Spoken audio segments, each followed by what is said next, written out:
Hi there. I want to talk to you today about training, probably more specifically your expectations of what should happen after you've done a training, right? Now, this video is for you. If you've ever said to yourself, I train them how to do it. I've just shown them. I've just shown them how to do it. Why don't they just do it? Or, look, I've trained them. I train them and they do it for a while. Right? They lift, they do what we've trained them to do for a little while, and then they just go back to normal, right? So if you have caught yourself thinking that, saying that, complaining about that, then this video is for you, right? Now, let me tell you a little bit of a secret. I always get a little bit nervous when I get a call just from someone out of the blue saying, hey, can you come and train my staff? Can you come and teach my staff how to retail? Can you come and train my staff how to consult? And I'll let you know that quite a lot of the time, after I've had a conversation with the salon owner about their expectations, a lot of the time I will actually say, I'm not going to take your money because I don't believe it's going to work, right? And I want to tell you why, okay? Now, the one-off training where you train them, or I train them, someone trains them, and then you just expect them to magically go off and do it. Okay, that one-off, okay, we're gonna teach you tonight how to do this, how to recommend retail. Now, off you go, right? Guys, that doesn't work, okay?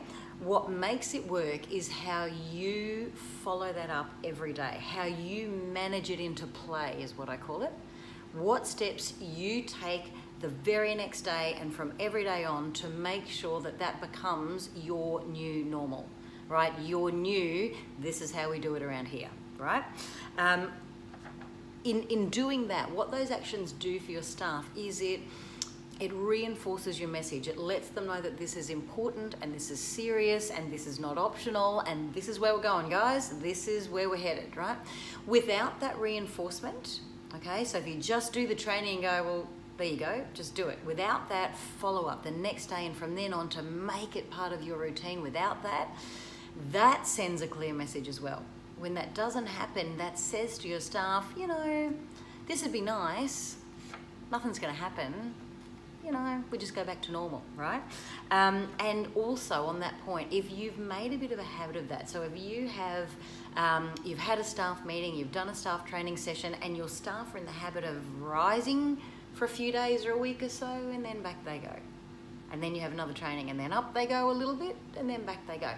If that's been your pattern or your routine over and over again, then I want to invite you to have a look at the pattern that has been recurring. What is your normal? Your normal is, we talk about it, we do it for a while, we go back to normal, right?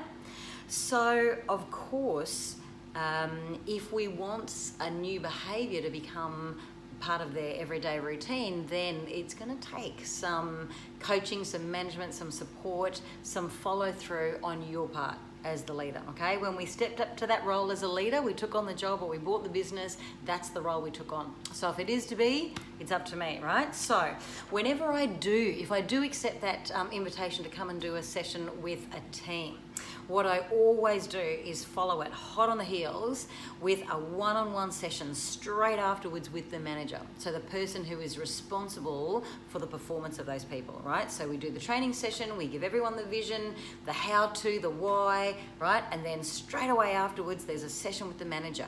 And in that session, I'll let you in on what I go through, okay? So first of all, we talk about, for this to become normal and for you to reinforce that this is what we do now, what you need to do is tell stories every day. And what do your stories do? Your stories link this behavior or this action that you just asked your team to do with the bigger picture, the values, you know, this is important because our 100% focus must be on the client at all times. Or this is so important because understand that when our client leaves us for the next 5.5 weeks or 8 weeks or whatever, she often will be struggling with something about her hair at home, right? That she just can't get to look like the way you can do it for her in the salon. It's so important that we find whatever problems are frustrating her and we do whatever we can to fix them for her. So tell me stories about why this is so important, okay? So help me align my values, what I believe is right and important with what you've asked me to do. Secondly, how do you know it's happening?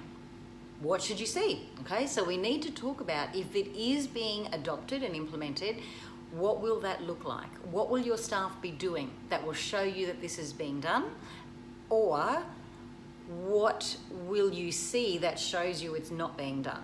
Okay, so that way you can spot it straight away. Is it happening or is it not happening, and why? So that you can step in and reinforce and acknowledge and celebrate with the ones who are doing it well and encourage that. What gets rewarded gets repeated. And also, so that wherever you don't see it happening, you also need to step in and get that person back on track or continue to coach them up until you get the result that you want. Okay, so what will it look like if it's happening? What will it look like if it's not happening?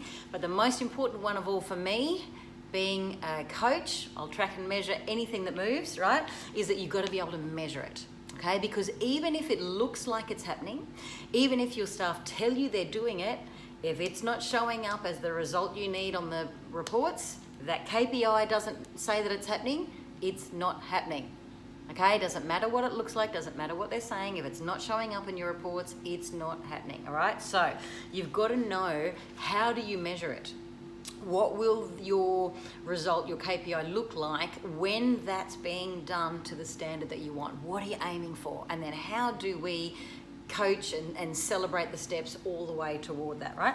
And of course, I also would want you to break down the overall results from being the salon results to being individual staff results, okay? So we want to see who on the team is adopting it and doing it well, and who on the team hasn't adopted it, who might be resisting that, who might just have not got their head around that yet and needs more support, right? So who needs more attention from you, okay? Because whether or not they adopt whatever it is that you've just done this fabulous training on or not comes down to what you do now, okay? You will have heard me say before, it's one of my favorite sayings, we get what we accept and we teach what we allow, okay? So you'll get whatever you accept. If you accept for them to not do it or for them to go back to normal, then that's what you'll get, okay? And we teach what we allow. So what does that mean?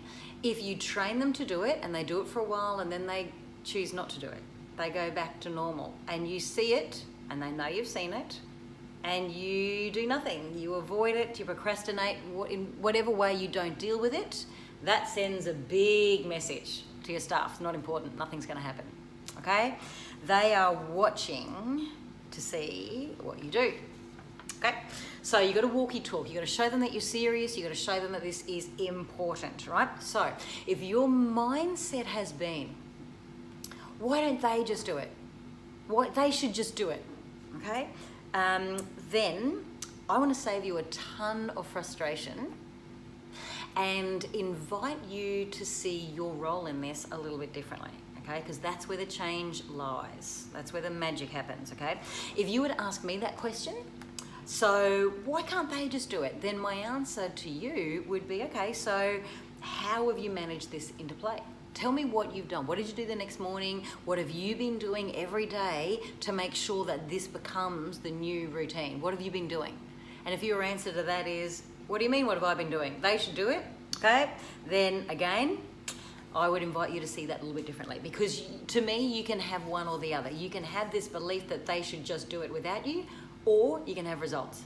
You can have one or the other, but you can't have both. You got to pick one, all right? So you can either stick fast to that belief of they should just do it, or you can do what it takes to make it happen, okay? So you can't just expect them to take responsibility. Buck stops with us, okay? It's an easy trap for us to fall into as managers, definitely, is we literally take our hands off the wheel. We train someone to do it and then we just take our hands off and say, well, it's over to you. You should do it now, okay? Absolutely not over to them. It's up to us now as to what happens, okay? Now, one other thing I want to share with you that is related to training and things not being done, and it's what I call the training trap. Okay, so let me give you an example. Let's say that you had a staff member who you were really struggling to get to recommend retail. Okay, their retail results were very, very poor. Now, to improve the situation, you had sat with that staff member one-on-one over, say 3 or 4 times at least, to show them this is how you do it. This is what I want you to say. This is what I want you to do. This is when you do it, right?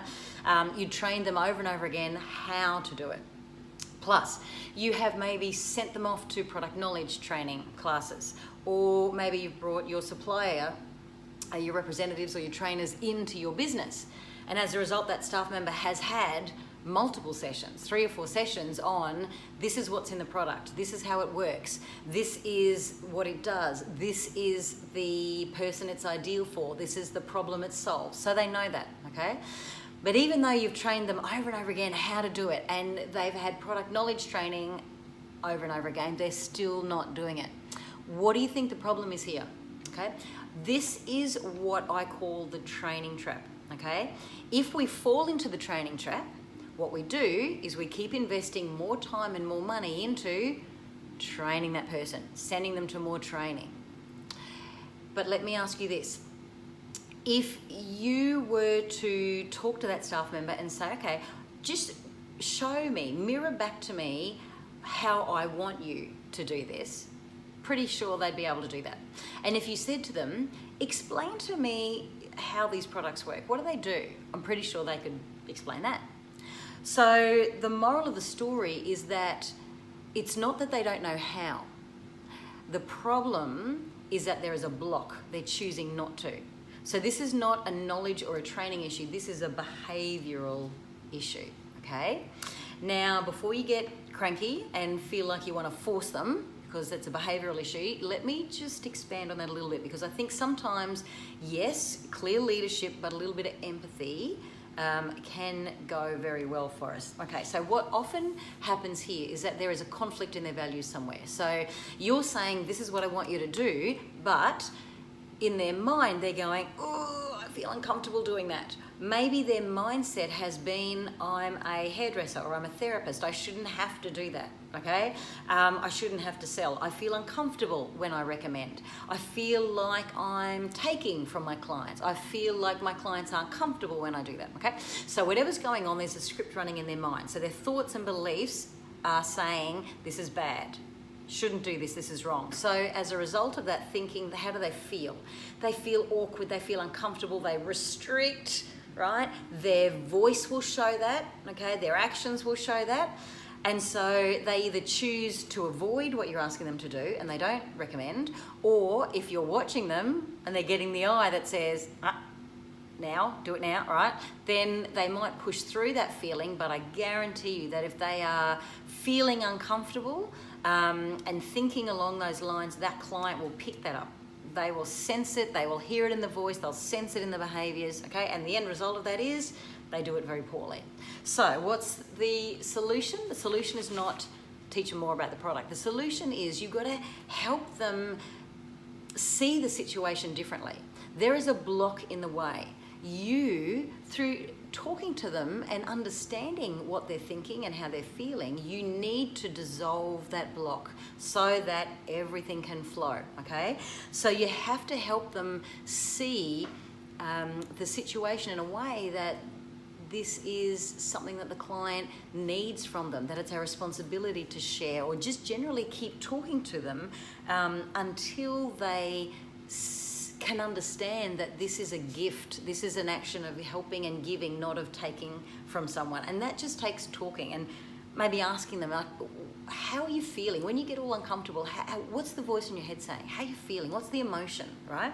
And that will be the clue that you need to work on to just not force that behaviour or tell them it's silly by any means, but to just help them hear what they're saying and then go, okay, so let me help you see how I see this. And the more you can do that and tell them stories, the more that eventually their thinking should come into line with your values and what you want. And the magic that happens then is that their thoughts, their emotions and their actions just flow. Because when they think, yes, I want to help, this poor client is struggling with this, I can help, let me share this knowledge, then of course the feeling that they feel is generosity and care and enthusiasm, okay? And then the actions they take as a result of that are, you know, enthusiastic, very professional and thorough home care education, right? And then your results will reflect that. So it all comes from what they're thinking and what they believe, and that's causing an emotion. And if that emotion is positive, then their actions will follow that and you'll get a great result. If their emotion is negative, then their actions will follow that and you'll get a negative result. All right, so it's all in here. So if you've continually been training someone to do something and it's just not working, stop, take a step back, question. Ask them to explain how they're feeling, what they're thinking, and help them see that situation differently so you can dissolve the block and let it all flow. So there you go. There's just a few tips on helping to implement new training and new actions into your business and making it so. So I hope that has been helpful. Tracy, that one was from you. Thank you very much for emailing that question in. Now, if you've got a question, a frustration, a concern, anything that you really would like some help with in terms of performance from your staff, then email it in. You can email me at kim@kimcray, so KYM@KYMKREY.com.au, or you can drop me a little message under the video and pop your question in there, and I will be more than happy to create a little video. And the benefit of that is that from the question you've asked, lots and lots and lots of other people will also benefit and hear the answer, so everyone learns together. So guys, I hope that's been helpful for you. Have a fantastic week, and I would look forward to talking to you again very, very soon. Bye for now.